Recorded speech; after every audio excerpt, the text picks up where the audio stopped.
കോഴിക്കോടാണ്. നേഴ്സിംഗ് ട്യൂട്ടറായിട്ട് ഞാൻ വർക്ക് ചെയ്യുകയാണിപ്പോൾ. എൻ്റെ ജീവിതത്തിൽ ഞാൻ ഏപ്രിൽ മാസം 2019 ഇവിടെ ഈ സന്നിധിയിൽ വന്നിട്ട് ആദ്യമായിട്ട് ഞാൻ ഉടമ്പടി എടുക്കുന്നത്. എനിക്ക് വസ്തു വിൽപ്പന തടസ്സം എന്നൊരു വലിയ വിഷയം എൻ്റെ ജീവിതത്തിലുണ്ടായിരുന്നു. ഞങ്ങൾക്ക് ഓഹരിയായി കിട്ടിയ വസ്തുവിൽ പഴയ കാലങ്ങളിൽ ആദിവാസികളുമൊക്കെയായി നിരന്തരം കുറേ ആഭിചാര കർമ്മങ്ങളൊക്കെ ചെയ്ത ഒരു ഭൂമിയായിരുന്നു ഞങ്ങൾക്ക് കിട്ടിയിരുന്നത്. അപ്പം അതിൽ ഞങ്ങൾക്ക് മുന്നോട്ട് നിന്ന് പോകാൻ ഞങ്ങൾക്ക് സാധിക്കുന്നില്ലായിരുന്നു. ഒരുപാട് പരീക്ഷണങ്ങൾ ഞങ്ങളുടെ ജീവിതത്തിലുണ്ടായി. കുഞ്ഞുങ്ങൾക്കും എനിക്കും ഒക്കെ ആയിട്ട് നിരവധി മരണപാശങ്ങളാണ് ഞങ്ങളെ ചുറ്റിയത്.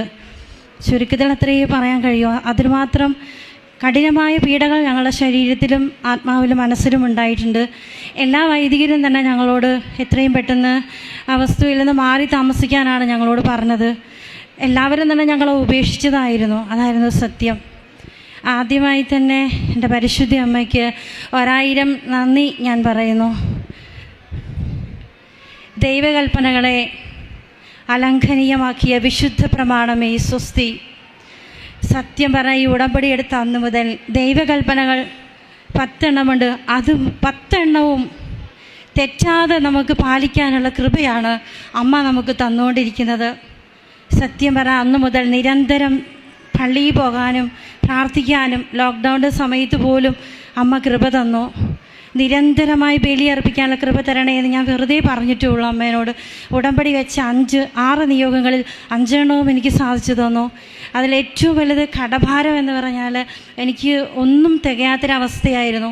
ഈ വസ്തുവിൽ ഞങ്ങൾക്ക് താമസിക്കാൻ പറ്റാത്തതുകൊണ്ട് ഞങ്ങൾ വൈദ്യരുടെ അനുവാദത്തോടു കൂടി ഞങ്ങൾ അവിടുന്ന് സ്ഥലം മാറിപ്പോയി. പല സ്ഥലങ്ങളിലായ വാടക വീടുകൾ ഞങ്ങൾ താമസിക്കേണ്ടി വന്നു.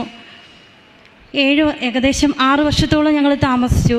ഈ വർഷങ്ങളിലെല്ലാം ഞങ്ങൾ നിരന്തരം പ്രാർത്ഥിക്കുന്നുണ്ടായിരുന്നു, ഈ വസ്തുവിൽ നിന്ന് ഞങ്ങൾക്കൊരു മോചനം തരണമേ എന്ന്. ഒരു തരത്തിലുള്ള മോചനവും ഞങ്ങൾക്ക് അവിടെ നിന്ന് ലഭിച്ചിട്ടില്ല.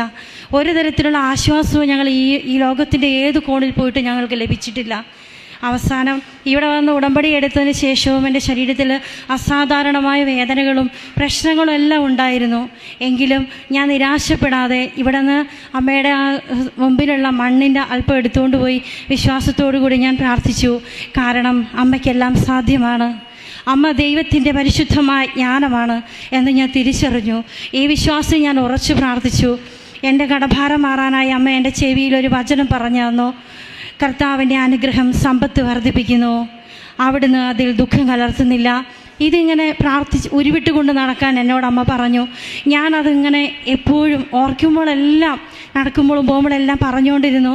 അസാധാരണമായ രീതിയിൽ ലോക്ക്ഡൗണിൻ്റെ സമയത്ത് ആർക്കും ഒന്നിനും വശമില്ലാതിരുന്നൊരു സമയത്ത് ഞങ്ങൾ തൊട്ടയൽവാസി ഞങ്ങളെ വിളിക്കുകയും കുറച്ച് സ്ഥലം വഴിക്കായി ചോദിക്കുകയും ചെയ്തു. ഇപ്പം ഞാൻ എൻ്റെ അവസ്ഥ പറഞ്ഞപ്പോൾ കുറച്ചെടുക്കാമോ എന്ന് ചോദിച്ചപ്പം എൻ്റെ പ്രശ്നങ്ങൾ മാറാനായിട്ട് കടഭാരം മാറാൻ ആദ്യം ഒരു ചെറിയൊരു കച്ചവടം നടന്നു. പിന്നീട് നീണ്ട വർഷങ്ങളായി ഞാൻ കാത്തിരുന്നു അമ്മ എന്തെങ്കിലും അത്ഭുതം എനിക്കായി പ്രവർത്തിക്കുമെന്ന് ഓർത്തിട്ട്. കാരണം അതിൻ്റെ ഫ്രണ്ടിലൊന്നും വിറ്റുപോകാൻ ഒരു സാധ്യതയില്ല. മെയിൻ റോഡും കാര്യങ്ങളൊക്കെ ഉണ്ടെങ്കിലും നിരവധി തടസ്സങ്ങൾ അതിനകത്തുണ്ടായിരുന്നു. എങ്കിൽ ഒട്ടും പ്രതീക്ഷിക്കാത്ത രീതിയിൽ ആ പറമ്പിൻ്റെ ഏറ്റവും പുറകിലെന്ന് വെച്ചാൽ യാതൊരു പ്രതീക്ഷയും നമുക്കില്ല. ഒരിക്കലും ഞാൻ സ്വപ്നത്തിൽ പോലും വിചാരിച്ചിട്ടില്ല അതിൻ്റെ ഏറ്റവും പുറകിലെ ഒരു ഭാഗം അമ്മ എനിക്കായി സംരക്ഷിക്കാനായി വിറ്റുതരുമെന്ന് ഞാൻ സ്വപ്നത്തിൽ വിചാരിച്ചില്ല. ഞാൻ ഇവിടുത്തെ മണ്ണെടുത്ത് പോയി ആ മണ്ണിൽ കൊണ്ട് കലർത്തി പ്രാർത്ഥിച്ചു. ആ സമയത്ത് എനിക്ക് ഒരുപാട് അടയാളങ്ങൾ കിട്ടി. ഇവിടെ നിന്നുള്ള ഉടമ്പടി കാശ് രൂപം എൻ്റെ നെഞ്ചത്ത് ഞാൻ അമർത്തി പിടിച്ചിട്ടുണ്ടായിരുന്നു. അതിൻ്റെ ഒരു ഭാഗം അടർന്ന് എൻ്റെ നെഞ്ചിൽ തന്നെ പറ്റിയിരുന്നു. ഒന്നും താഴെ ഒന്നും പോയില്ല. ഞാനതെടുത്ത് ഒട്ടിച്ചൊക്കെ വെച്ചു. ഒന്നും സംഭവിച്ചില്ല. കുറേ ശബ്ദങ്ങളും ഒച്ചപ്പാടുകളൊക്കെ അന്നേരം കേട്ടിരുന്നു. പെട്ടെന്ന് അവിടെ എല്ലാം ശാന്തമായി. ആ നിമിഷം തന്നെ എനിക്ക് പെട്ടെന്നൊരു മരക്കച്ചവടം നടക്കുകയും എനിക്ക് എൻ്റെ നിത്യവൃത്തിക്കുള്ള, അതായത് ഞാൻ കടം വാങ്ങിയാണ് ഞാൻ ആ സ്ഥലത്തേക്ക് അന്ന് പോയത് അമ്മേൻ്റെ കാശുരൂപം വെച്ച് പ്രാർത്ഥിക്കാൻ വേണ്ടി. ഞാനും കുഞ്ഞുങ്ങളും കൂടെ ഈ കാട് പിടിച്ച് കിടന്ന ഈ സ്ഥലത്തിൻ്റെ നടുക്ക് അമ്മയുടെ ഉടമ്പടി തിരിയുണ്ട്. ഇവിടുത്തെ നീലയും പച്ചയുള്ള തിരികൾ കത്തിച്ച് വെച്ച് ഞങ്ങൾ ആകാശത്തിലേക്ക് നോക്കി ഞങ്ങൾ നിലവിളിച്ച് ഞങ്ങൾ പ്രാർത്ഥിച്ചു. അമ്മ ഞങ്ങളുടെ പ്രാർത്ഥന കേട്ടു. പെട്ടെന്ന് അവിടെ പണ്ട് ഞാൻ നട്ട് ഒരു മുല്ലച്ചെടിയിൽ മുല്ലപ്പൂ അമ്മ അടയാളമായിട്ട് അമ്മയോടുണ്ടെന്നുള്ളതിൻ്റെ ഒരു സൂചന എനിക്ക് തരുമോ എന്ന് ചോദിച്ചപ്പോൾ പെട്ടെന്ന് ആ മുല്ലപ്പൂവിൽ ഒരു മുല്ലപ്പൂ മാത്രം ഇങ്ങനെ ഞാൻ കണ്ടു. സത്യം പറഞ്ഞാൽ ഞാൻ എൻ്റെ കണ്ണുകളൊക്കെ നിറഞ്ഞുപോയി. പിന്നെ പോകുമ്പോൾ വരുമ്പോൾ യാത്രയിലും എല്ലാം അമ്മയുടെ ഈ വലിയ രൂപം ഞങ്ങളുടെ വണ്ടിയുടെ മുകളിൽ ഇങ്ങനെ വന്ന് നിൽക്കുന്നതായി എനിക്ക് എപ്പോഴും ഫീൽ ചെയ്തിരുന്നു. ഞാൻ കാണുന്നുണ്ടായിരുന്നു. എന്നിട്ട് പിന്നെ എന്നെ ഇവിടെ പറഞ്ഞ പ്രകാരം അല്ലാതെ തന്നെ നിരന്തരം ഉപവാസവും പ്രാർത്ഥനയും എടുക്കുന്ന ഒരവസ്ഥ ഞാൻ കഠിനമായി എടുക്കാൻ ഞാൻ തീരുമാനിച്ചതാണത്. നിരന്തരമായ ഉപവാസത്തിലൂടെ അമ്മയുടെ ഈ മണ്ണ് കലർത്തിയ മണ്ണ് എനിക്ക് ഇവിടെ വന്ന് എന്നും പ്രാർത്ഥിക്കാൻ പറ്റില്ല, ദൂരം ഉണ്ടല്ലോ. എടുത്തുകൊണ്ട് പോയിട്ട് ഞാൻ ചെറിയൊരു അടപ്പ് പോലത്തെ ഒരു പാത്രത്തിലെടുത്ത് വെച്ച് ഈ മണ്ണിനകത്ത് വെച്ച് അമ്മയുടെ ഈ നീലയും പച്ചയും തിരി ഞാൻ കത്തിച്ച് പ്രാർത്ഥിക്കാൻ തുടങ്ങി. പ്രത്യേകിച്ച് അത്ഭുതങ്ങളൊന്നും നടന്നില്ല. ഞാൻ എന്നാലും ഒരു ഉപേക്ഷയെ വിചാരിക്കാതെ തുടർന്നുകൊണ്ടിരുന്നു. ഒരു ദിവസം ഞാൻ ഇങ്ങനെ നിരാശയോടെ പറഞ്ഞു, അമ്മേ ഒന്നും നടക്കുന്നില്ലല്ലോ. അപ്പോഴും എൻ്റെ മനസ്സിൽ പ്രത്യാശയോടെ പെട്ടെന്ന് അച്ഛൻ്റെ യൂട്യൂബിലുള്ള ഒരു വീഡിയോ ഉണ്ട്, പറന്ന് നടക്കാനുള്ള ചിറകുകൾ നിനക്കും തരും, വിജയത്തിൻ്റെ ചിറകുകൾ നിനക്കും കൈവിരുന്നുള്ള വീഡിയോ ഞാൻ ഇടയ്ക്കിടയ്ക്ക് കേട്ട് എൻ്റെ വിശ്വാസം എപ്പോഴൊക്കെ കിടുന്നു അപ്പോഴെല്ലാം ഞാനത് എടുത്ത് വെച്ച് കേട്ട് ഞാൻ ശക്തി പ്രാപിക്കുകയായിരുന്നു.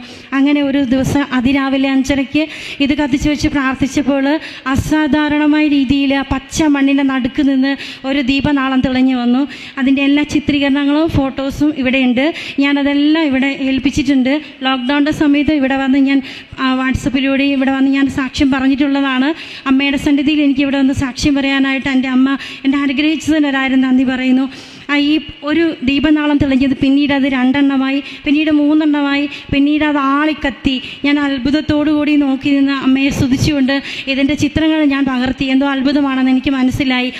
അതിൻ്റെ ഏകദേശം കത്തി തീരാറായപ്പോൾ ആ മണ്ണ് കരിഞ്ഞ് അതിൻ്റെ സെൻറ്ററിൽ നിന്നുള്ള നാളം പൊന്തിയിട്ട് ചിത്രങ്ങളിലാണ് ഞാൻ കണ്ടത്. എനിക്ക് പെട്ടെന്ന് കണ്ടപ്പോൾ മനസ്സിലായില്ല. ആ ചിത്രത്തിൻ്റെ ഉള്ളിൽ പരിശുദ്ധ അമ്മ മുട്ടുകുത്തി നിന്ന് കൈ ഉയർത്തി സ്വർഗത്തിലേക്ക് നോക്കി പ്രാർത്ഥിക്കുന്ന ഒരു രൂപം അതിൽ തെളിഞ്ഞിട്ടുണ്ട്. ഞാനിവിടെ കൊടുത്തിട്ടുണ്ട് ആ ചിത്രങ്ങളൊക്കെ. ഇപ്പോഴും എൻ്റെ ഫോണിൽ വാട്സപ്പിലുണ്ട്. എന്നേക്കുമുള്ള യുഗാന്ത്യം വരെയുള്ള തെളിവായി ഞാനത് വെച്ചിട്ടുണ്ട്. എനിക്ക് അമ്മ തന്നൊരു ശക്തമായ അടയാളമായിരുന്നു. ഞാൻ ഉറച്ചു വിശ്വസിച്ചു, എന്തോ അത്ഭുതം അമ്മ നടത്തും. അപ്പോഴും ഞാൻ ഇടയ്ക്കിടയ്ക്ക് ഇങ്ങനെ ചോദിക്കുമ്പോൾ പെട്ടെന്ന് അമ്മ പറഞ്ഞു, ജൂൺ 13 നിനക്കൊരു വിളി വരും. അപ്പോൾ ഞാൻ ജൂൺ 13 വൈകുന്നേരം 6 മണിയായിട്ടും ഒന്നും വന്നില്ല. ശക്തമായ ലോക്ക്ഡൗൺ ആയിരുന്നു. പെട്ടെന്ന് ഈ സ്ഥലം എടുക്കാൻ ഉദ്ദേശിച്ച ആൾ എന്നെ വിളിക്കുകയും ഇന്ന ദിവസം വരാനും എല്ലാം പറഞ്ഞ് ഉറപ്പിക്കുകയും പെട്ടെന്ന് അസാധാരണമായ രീതിയിൽ അമ്മയുടെ ദിവസങ്ങളിലാണ് ഈ അത്ഭുതങ്ങൾ മുഴുവൻ നടന്നത്. കഠിന ദാരിദ്ര്യം ഞങ്ങളെ വിട്ടുപോയി. ഒക്ടോബർ 6 ജപമാല രാജ്ഞിയുടെ തിരുനാളിൻ്റെ അന്ന് അസാധാരണമായ രീതിയിൽ കച്ചവടം വളരെ നീതിപരമായിട്ട് നടക്കുകയും പിന്നീട് ഒക്ടോബർ 15 തന്നെ ഞങ്ങൾ പുതിയ ഭവനം ഞങ്ങൾക്ക് ലഭിക്കുകയും ചെയ്തു. പിന്നീട് ഒക്ടോബർ 30 ഞങ്ങൾ വാങ്ങിച്ചതിന് ശേഷം അതിൽ കയറി കൂടി ഞങ്ങൾ താമസിക്കാനുള്ള വലിയ കൃപ അമ്മ ഞങ്ങൾക്ക് തന്നു. ഉടമ്പടിയിൽ വെച്ച ഒരു നിയോഗമായിരുന്നു കുറച്ച് ഗോൾഡ് മറ്റൊരാളുടെ അടുത്ത് കൊടുത്തുപോയത്. അത് അവർക്കൊരു സഹായത്തിനായി കൊടുത്താൽ അവർ തരുന്നില്ലായിരുന്നു. എങ്കിലും അതിലൊരു നല്ല ശതമാനം അവർ ഞങ്ങൾക്ക് തിരിച്ചു തരികയും ചെയ്തു. എൻ്റെ മകന് കുറച്ച് പഠന വൈകല്യങ്ങളുള്ള കുട്ടിയായിരുന്നു. അവൻ SSLC പാസ്സാവണേ എന്ന് ഞാൻ ഒരു ഉടമ്പടിയുടെ വെച്ചിരുന്നു. അത് അമ്മ അവനെ പാസ്സാക്കി തന്നു. അവനിപ്പോൾ ITക്ക് പഠിക്കുകയാണ്. അങ്ങനെ അവൻ്റെ പഠന കാര്യത്തിലുള്ള എൻ്റെ ഉത്കണ്ഠയും അവൻ മാറ്റി തന്നിരുന്നു.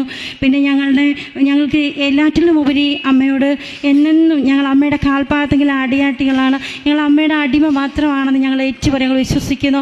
ഇനി ആരെങ്കിലും എവിടെയെങ്കിലും ഇതുപോലെ വസ്തുവിൻ്റെ കച്ചവടം നടക്കാതെ വിഷമിക്കുന്നുണ്ടെങ്കിൽ നിരാശപ്പെടാതെ നിരന്തരം ശക്തി പ്രാപിച്ച് ഇതുപോലെ പ്രാർത്ഥിക്കണമെന്ന് ഞാൻ വിനീതമായി യാചിക്കുന്നു. ലോകത്തിൻ്റെ അമ്മ, നമ്മുടെ അമ്മ ഒരിക്കലും നമ്മളെ ഉപേക്ഷിക്കുകയില്ല. കാരണം അമ്മയ്ക്കെല്ലാം സാധ്യമാണ്. കരങ്ങളടിച്ച് കർത്താവിനെ മഹത്വപ്പെടുത്താം. കൃപാസനത്തിലെ അമ്മ 2004 ഡിസംബർ 7 ഇവിടെ കൃപാസന അൾത്താരയിൽ പ്രത്യക്ഷപ്പെട്ടപ്പോൾ സമയ ഘടികാരം നെഞ്ചിൽ ചാർത്തിയാണ് പ്രത്യക്ഷയായത്. അപ്പോൾ സുനാമിയോടനുബന്ധിച്ചുള്ള വലിയൊരു പ്രത്യക്ഷപ്പെടലാണെന്നാണ് ബഹുമാനപ്പെട്ട ജോസഫ് അച്ഛൻ അന്ന് മനസ്സിൽ വിചാരിച്ചത്. തുടർന്ന് അങ്ങോട്ട് നമുക്ക് മനസ്സിലായി പരിശുദ്ധ അമ്മയ്ക്ക് പ്രപഞ്ച പ്രകൃതിയുടെ മേൽ അധികാരമുണ്ട്. അത് തിരുസഭ ഏറ്റുപറയണം. അത് തിരുസഭ ഏറ്റുപറഞ്ഞ പരിശുദ്ധ അമ്മയ്ക്ക് ഭൂമിയെ മുഴുവൻ പ്രതിഷ്ഠിക്കണം. അങ്ങനെ ഒത്തിരിയേറെ കാര്യങ്ങൾ ഞങ്ങൾ ചേർത്താണ് ആലപ്പുഴ ബിഷപ്പിന് ഈ പ്രത്യക്ഷീകരണം ഏറ്റെടുത്ത് പഠിക്കണമെന്ന് പറഞ്ഞ് ഞങ്ങൾ കത്ത് സമർപ്പിച്ചിരിക്കുന്നത്. അതിൻ്റെ ഒരു വലിയൊരു അടയാളമാണ് ഈ സാക്ഷ്യം. കാരണം ഈ മകൾക്ക് ഹസ്ബൻഡ് നഷ്ടപ്പെട്ടു. 43 വയസ്സുണ്ട് ഈ മകൾക്ക്. അപ്പോൾ 3 ആൺമക്കളുണ്ട്.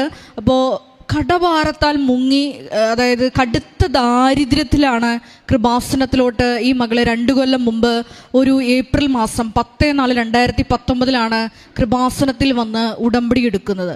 ഉടമ്പടി എടുത്തതിന് ശേഷം ഈ കുടുംബത്തിൻ്റെ ആ ഒരു ചരിത്രം തന്നെ പരിശുദ്ധമ്മ മാറ്റി എഴുതി. അപ്പോൾ പരിശുദ്ധാത്മാവാണ് ഈ മകൾക്ക് ഇങ്ങനൊരു പ്രേരണ നൽകിയത്. കൃപാസനത്തിൽ നിന്ന് ഇവിടുത്തെ അമ്മ പ്രത്യക്ഷപ്പെട്ട ഈ ഭൂമിയിൽ നിന്ന് മണ്ണ് കൊണ്ടുപോയി ആ വർഷങ്ങളായിട്ട് 10 വർഷത്തോളം വിൽക്കാൻ ശ്രമിച്ചിട്ട് വിൽക്കാതിരുന്ന ആ മണ്ണിൽ കലർത്തി, ആ മണ്ണിൽ ഒരു പാത്രം എടുത്ത് ഈ 2 മണ്ണും കൂടി കലർത്തി ഈ മകൾ ചെയ്ത പ്രകാരമാണ് കൃപാസനത്തിൽ നിന്നുള്ള 2 തിരികൾ, അതായത് മോർണിംഗ് പ്രയർ ഈവനിങ് പ്രയറും ചെല്ലാൻ തരുന്ന നീലത്തിരിയും പച്ചത്തിരിയും കുത്തി നിർത്തി പ്രാർത്ഥിക്കാൻ ആരംഭിച്ചു. പരിശുദ്ധ അമ്മ പ്രപഞ്ച പ്രകൃതിക്ക് മേൽ അധികാരമുള്ള അമ്മയാണെന്ന് കാണിക്കാൻ വേണ്ടി അമ്മ വലിയൊരു അടയാളം ഈ മകൾക്ക് കാണിച്ചു കൊടുത്തു. ഈ മകള് ഇത് കത്തിച്ച് പ്രാർത്ഥിച്ചുകൊണ്ടിരിക്കുന്ന സമയത്ത് നടുക്കിൽ നിന്ന് ഒരു തീഗോളം ഉയർന്ന് വ്യാപിക്കുകയാണ് ചെയ്തത്. ആ തീഗോളം അവസാനിക്കാറായപ്പോൾ ഈ മകള് ആ ദർശനത്തിൽ ആ തീഗോളത്തിനിടയ്ക്ക് പരിശുദ്ധ അമ്മയെ ദർശിച്ചു. അമ്മ മുട്ടുകുത്തി സ്വർഗത്തിലേക്ക് കരങ്ങൾ ഉയർത്തുന്ന വലിയൊരു ചിത്രമാണ്. ഫോട്ടോഗ്രാഫി ഞാൻ നോക്കി, തീനാളം ഉയരുന്നത് ചിത്രം ശരിക്കും ക്യാമറയിൽ പതിഞ്ഞിട്ടുണ്ട്. ആ ഫോട്ടോ എനിക്ക് തന്നായിരുന്നു. മാതാവിനെ മകൾ നേരിട്ട് കണ്ടു എന്നാണ് പറഞ്ഞത്. അത് ഫോട്ടോ എടുത്തതുകൊണ്ടായിരിക്കാം, അത് വ്യക്തമല്ല. പരിശുദ്ധ അമ്മ തന്നെ ആ ഭൂമിയുടെ മേല് സാത്താൻ്റെ എല്ലാ പൈശാചിക തിന്മകളുടെ മേല് ഞാൻ ചവിട്ടി നിന്ന് അധികാരം സ്ഥാപിക്കുന്നു പ്രഖ്യാപിച്ചുകൊണ്ടാണ് ആ മണ്ണിൽ കൈ ഉയർത്തി മുട്ടയിൽ നിന്ന് പ്രാർത്ഥിക്കുക. അതിന് വലിയ അടയാളമാണ്. കാരണം ആ സമൂഹത്തിൽ വലിയ കുപ്രസിദ്ധി ആർജിച്ചൊരു മണ്ണായിരുന്നു. കാരണം ഒരുപാട് ആഭിചാര ക്രിയകളൊക്കെ നടന്നിരുന്നു. നമുക്കറിയാം ഇതൊന്നും ഒരു വിശ്വാസിയെ ബാധിക്കത്തില്ല. കാരണം ഈശോ മരണം എന്നായിരുന്നു അവസാനത്തെ ശത്രു. ആ ശത്രുവിനെ തോൽപ്പിച്ചാണ് നമ്മുടെ കർത്താവ് ഈശോ മിശിഹ പുനരുദ്ധാനം ചെയ്തത്. അപ്പോൾ അവസാന ശത്രുവിനെയും തോൽപ്പിച്ചിട്ടാണ് ദൈവമായ കർത്താവ് പുനരുദ്ധാനം ചെയ്തത്. അപ്പോൾ എല്ലാ തിന്മയുടെ ശത്രുക്കളും നമ്മുടെ പാദത്തിൻ്റെ കീഴിലാണ്. പ്രത്യേകിച്ച് പരിശുദ്ധ അമ്മ നാരകീയ തിന്മകളെ തല തകർക്കാൻ വേണ്ടി അപ്പായുടെ മനസ്സിൽ അപ്പ സൃഷ്ടിച്ച ആളാണ്. അപ്പോൾ ആ അമ്മ തന്നെ അവിടെ ഇറങ്ങി വന്നു. അതിനുശേഷം സംഭവിച്ചത് വലിയ അത്ഭുതമാണ്. ഒരിക്കലും വിൽക്കില്ല എന്ന് പറഞ്ഞ ആ ഭൂമി ഈ മകൾക്ക് വിൽക്കുവാനും, ഒപ്പം തന്നെ 6 വർഷമായിട്ട് വാടകയ്ക്കാണ് താമസിച്ചുകൊണ്ടിരുന്നത്. പുതിയൊരു ഭവനം, ഇതിൽ നിന്ന് കിട്ടിയ ആ പൈസ കൊണ്ട് മറ്റ് വിഷയങ്ങളെല്ലാം ഗോൾഡ് ലോൺ വെച്ചിരുന്നത് എടുക്കാനും, അതുപോലെ തന്നെ മറ്റു വിഷയങ്ങൾ നട്ട ദാരിദ്ര്യത്തിൽ നിന്ന് ഈ കുടുംബത്തെ കരകയറ്റാനും, അങ്ങനെ ഇപ്പോൾ വളരെ സന്തോഷവതിയായിട്ടാണ് കൃപാസന അൾത്താരയിൽ വന്ന് സാക്ഷ്യം പറയുന്ന പ്രപഞ്ച പ്രകൃതിക്ക് മേലുള്ള പരിശുദ്ധ അമ്മയുടെ വലിയൊരു അധികാരത്തിൻ്റെ സാക്ഷ്യമാണിത്. ഒപ്പം തന്നെ കൃപാസനത്തിനെല്ലാം വെഞ്ചിരിച്ച ഇവിടെ എല്ലാം നമുക്കറിയാം, ഇവിടെ മരിയൻ തപസ് ധ്യാനം നടക്കുമ്പോൾ ഇവിടെ ജെറിക്കോ പ്രയർ നടത്തി എല്ലാ ദിവ്യകാരുണ്യം കൊണ്ട് നടന്നാണ് ഇവിടെ മൊത്തം മുക്കുമൂലയെല്ലാം വെഞ്ചിരിച്ച് വെച്ചിരിക്കുന്നത്. അതുപോലെ തന്നെ ഈ ഓരോ മണ്ണും വെഞ്ചിരിച്ചേക്കട്ടാണ്. അപ്പോൾ ഈ ഇവിടെ നിന്ന് ആ മണ്ണെടുത്തുകൊണ്ട് പോയി പ്രാർത്ഥിച്ച് ആണ് വർഷങ്ങളായിട്ട് വിൽക്കാതിരുന്ന ആ സ്ഥല വിൽപ്പന ഈ മകൾക്ക് സാധിച്ചു കിട്ടിയത് വലിയൊരു അത്ഭുതമാണ്. കാരണം കൃപാസനത്തിൽ വന്ന് ഉടമ്പടി എടുത്ത് പ്രാർത്ഥിച്ചതിൻ്റെ ഫലമായിട്ടാണ് ഈ മകളുടെ എല്ലാ വിഷമതകളും അതുപോലെ തന്നെ ദാരിദ്ര്യം എല്ലാം പരിശുദ്ധ അമ്മ എടുത്തു മാറ്റി. ഒരിക്കൽ കൂടി നമുക്ക് കരങ്ങളടിച്ച് കർത്താവിനെ മഹത്വപ്പെടുത്താം. ഹാലലൂയ, ഹാലലൂയ, ഹാലലൂയ, ഹാലലൂയ. യേശുവേ നന്ദി, യേശുവേ സ്തോത്രം, യേശുവേ ആരാധന.